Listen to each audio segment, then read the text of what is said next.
গণসংহতি আন্দোলনের আজকে পঞ্চম সম্মেলন। এই সম্মেলনের আজকে এই অধিবেশনে সভাপতিত্ব করছেন জনাব জুনায়েদ সাকি। মঞ্চে ভূমিষ্ঠ আছেন আমাদের জাতীয় সম্মানিত নেতৃবৃন্দ এবং গণসংহতি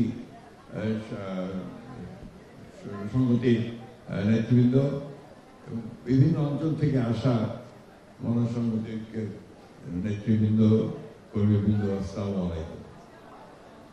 আমার সঙ্গে জুনায়েদ সাকির পরিচয় হয় আমার অত্যন্ত ঘনিষ্ঠ বন্ধু, ঢাকা বিশ্ববিদ্যালয়ের ইতিহাস বিভাগের অধ্যাপক ডক্টর আহমেদ কামালের বাসায়।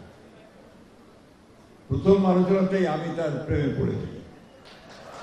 এই জন্য আমি তরুণ মুখে, তরুণ যুবকের মধ্যে সেদিন আমি যে স্বপ্ন দেখেছিলাম এবং যে দৃঢ়তা দেখেছিলাম, সে সত্যিকার অর্থেই বাংলাদেশে একটা পরিবর্তন করতে চায়।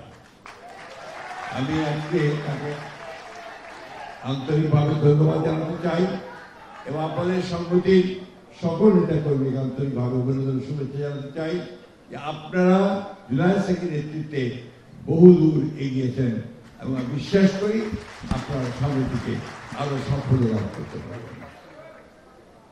আমাদের এবি পার্টির মন্ত্রী সাহেব চ্যালেঞ্জ করেছেন, আমি এই চ্যালেঞ্জ অ্যাকসেপ্ট করেছি। এই জন্যে যে আমি সবসময় মনে করি আমাদের গত কয়েক বছরের একসাথে কাজ করার যে একটা ঐক্য তৈরি হয়েছে এবং আমাদের মতো বৃদ্ধ এবং তাদের মতো কি বলবো তরুণ এবং আরো তরুণ যারা আছেন তাদের মধ্যে কিন্তু একটা কাজের সংহতি তৈরি হয়েছে, এ ব্যাপারে কোনো সন্দেহ নেই। গত যে আন্দোলন, যে উত্থান, সেটা তাই প্রমাণ হয়েছে। আমি প্রায় বলতাম যে কোথায় আমি তো তরুণদের দেখতে পাই না, আমি ঢাকা বিশ্ববিদ্যালয়ের সেই ছাত্রদের দেখতে পাই না, আমি দেখতে পাই না যে একটা অন্যায়ের বিরুদ্ধে ঢাকা বিশ্ববিদ্যালয় থেকে একটা মিছিল বেরিয়ে আসছে। কিন্তু সর্বশেষে আমরা 24শে জুলাই আমরা দেখেছি সেই শুধু ঢাকা বিশ্ববিদ্যালয় নয়, সারা দেশের তরুণরাই অন্যায়ের বিরুদ্ধে রাস্তায় নেমে এসেছে। আজকে এখানে অনেক হতাশা প্রকাশ করেছেন। আমি আমার ব্যক্তিগত জীবনে কোনোদিন হতাশাবাদী ছিলাম না, রাজনৈতিক জীবনে হতাশাবাদী নই, কারণ আমি বিশ্বাস করি যে ন্যায়ের জয় হবেই, সত্যের জয় হবেই।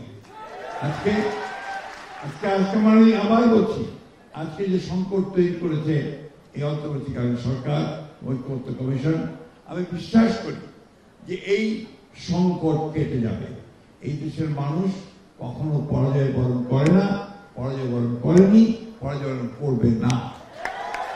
বন্ধুগণ, আমাদেরকে সবসময় একটা কথা মনে রাখতে হবে, এই দেশটা আমাদের, এই মানুষগুলো আমাদের, এবং তাদের ঐক্যবদ্ধ করে আমাদের সমস্ত যে চক্রান্ত, সমস্ত যে আপনার ষড়যন্ত্র আমাদের বিরুদ্ধে হচ্ছে, তাকে পরাজিত করতে হবে।